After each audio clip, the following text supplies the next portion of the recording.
So is this movie this year's The Farewell or this year's Parasite? Why not both? What is up, everybody? Random Man here, bringing you another video during this current quarantine era. I hope everyone out there is continuing to stay safe and be well during this unpredictable time, as I am here bringing you my review for Minari.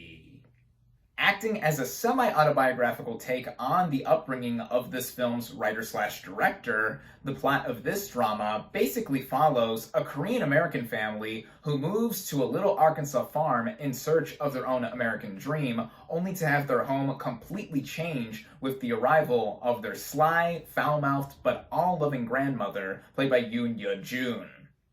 Going into this movie, I was definitely looking forward to seeing it after hearing buzz about it at its Sundance Film Festival premiere back in January, when things still seemed semi-okay for 2020. At that same festival, this film ended up winning its two biggest prizes, the Grand Jury Award and the Audience Award, which got me even more excited to see it. This film conceptually reminded me in many ways of other films from recent memory, from the past year actually, like The Farewell, which also premiered at the Sundance Film Festival, but back in 2019, and like Minari, it comes from the same name, A24, and it's also an American production that features a lot of its dialogue, the majority of which in a different language that is not in English. The Farewell was in both English and Mandarin, and Minari is in both English and Korean. Speaking of that too, back in February, weeks after Minari won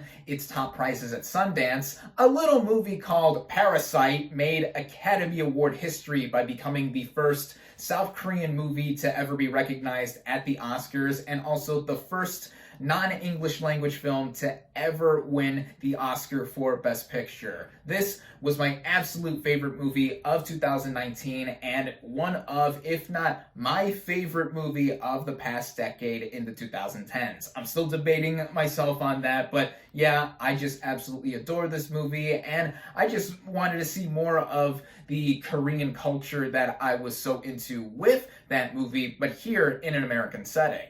Now, this movie has just received a limited release here in the US this past weekend, and I was lucky enough to be able to catch a virtual screening of it, courtesy of Film at Lincoln Center's virtual cinema, just like in how I was able to watch Nomadland last week. Shout out to my friend Izzy for letting me know about this, just like with the Nomadland screening. Starting out with the cast and the performances, we have Steven Yeun as the patriarch of the main family here, the Yees. Now, Yeun has definitely come a long way since a lot of us first saw him in the Walking Dead TV series a decade ago by now. Wow. And he has slowly branched out into feature films ever since his time on The Walking Dead was both continuing and ended, if you have seen that show and know the fate of his character. And Yeun here, I think, delivers one of his strongest performances that I've seen from him thus far. His character is an easily relatable one,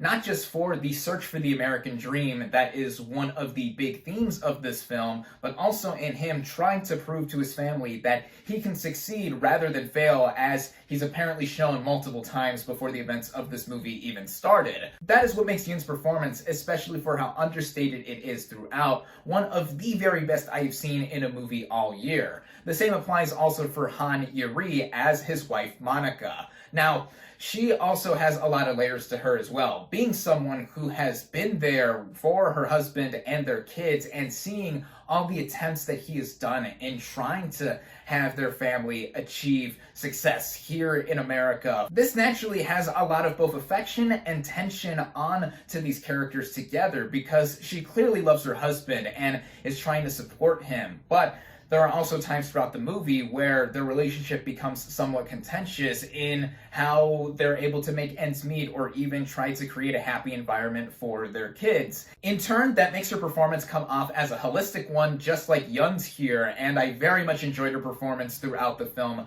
for that. We also have Alan Kim as the Yi's youngest son, David, and I feel he is the breakout star of this movie. I absolutely loved him here. There's a lot of attention revolved around him, naturally given how this character is based on the film's writer/director. He has a heart condition, and that naturally makes his mom worried about his overall health and how he will be brought up in this new location that they've all moved to. But even aside from that, I think that Kim's performance as David makes for one that is impossible to dislike. He loves Mountain Dew, he's very wisecracking, he's just cute all around.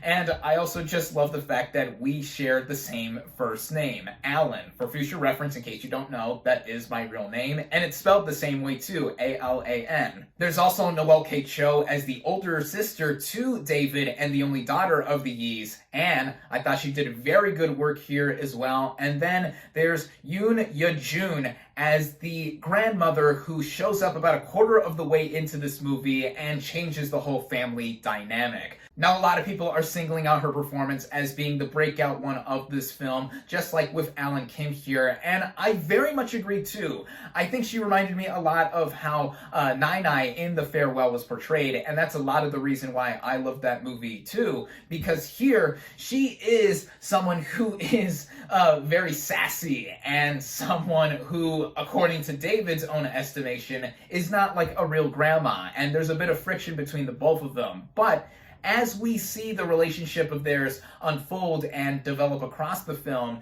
it really is, at the core of this movie, its heart, which prospers all throughout the movie, giving us one of my favorite casts of the year thus far, and also directly goes into the movie's directing and writing by Lee Isaac Chung. As I mentioned earlier, this is a semi-autobiographical take on how he was brought up in his youth, and I've never seen anything prior to this film from him, but I gotta say that in the way he sets up this narrative, it immediately gets us thrown into how this family has just moved into Arkansas.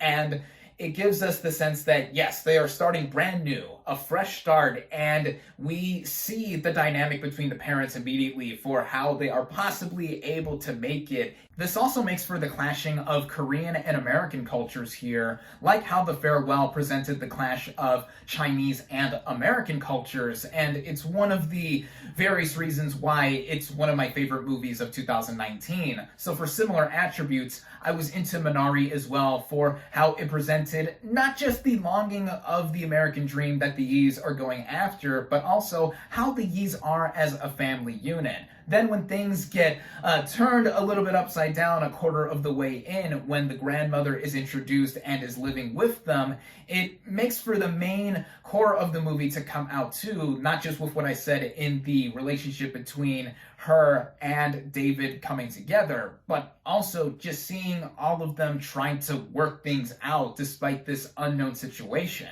I mean, I'm no farmer, but from what I can tell, it is one of the most difficult jobs anyone can have, especially starting from scratch like the Yis try to do here. And while the father is off growing his own Korean crops, we also see on the side the grandmother plant some Minari plants in a nearby pond, and that is what the movie is named after. Minari is Korean for water dropwort, and we see the passion that she has for that particular plant and trying to parlay that onto the kids, David specifically. And that just reinforces the strength of the writing and directing of this film by Lee Isaac Chung, because he has crafted both a charming and cherishing film here. Charming in the sense that this movie has a lot of likability to it for how we see the family together. Like I said, I absolutely loved Alan Kim's portrayal of David here. And then also cherishing because at times this movie is a very wrenching film. It is very intimate,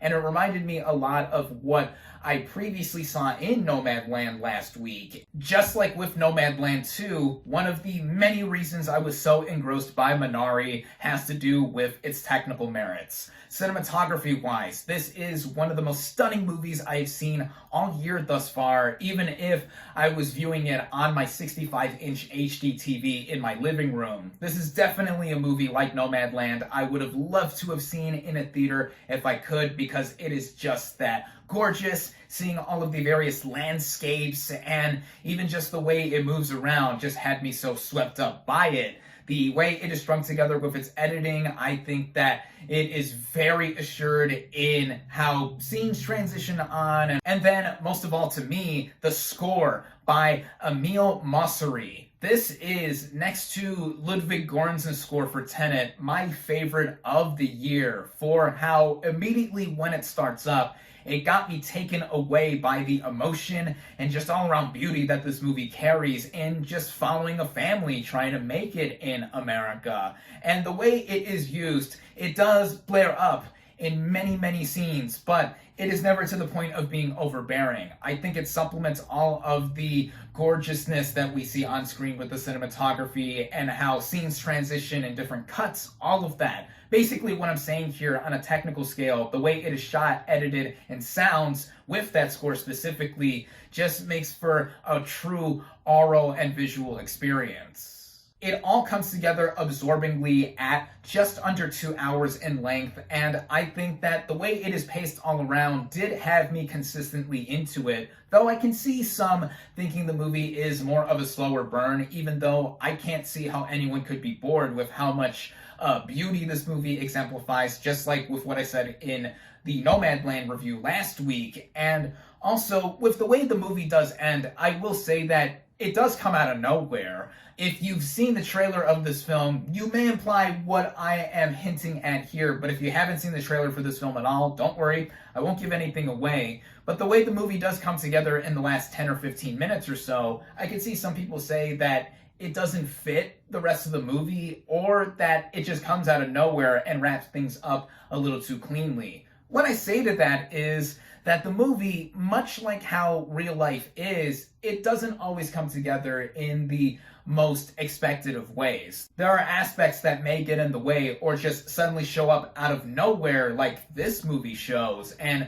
I think that is how the essence of this movie really is about portraying a family both trying to make it in a new place and also how they are together. I think just about anyone, regardless of their background or heritage, could relate to the movie's familial longevity and universality across it. And that is why Minari is one of my favorite movies of the year thus far. This movie is slated to get a more general/wide release, at least here in the US, in February of next year, just like Nomadland, which I've consistently compared this movie to only because I am so passionate about both of these movies. Nomadland is currently my favorite movie of the year thus far, and as I said in my review for that movie last week, let's see how the situation goes with theaters reopening up by then. But if you have the opportunity to see any one or both of these movies, I would say take it. You will not regret it, as I feel these are two of the most special movies of 2020. Once again, I love Minari. I highly recommend it. My final verdict for Minari is 4.5 out of 5 stars.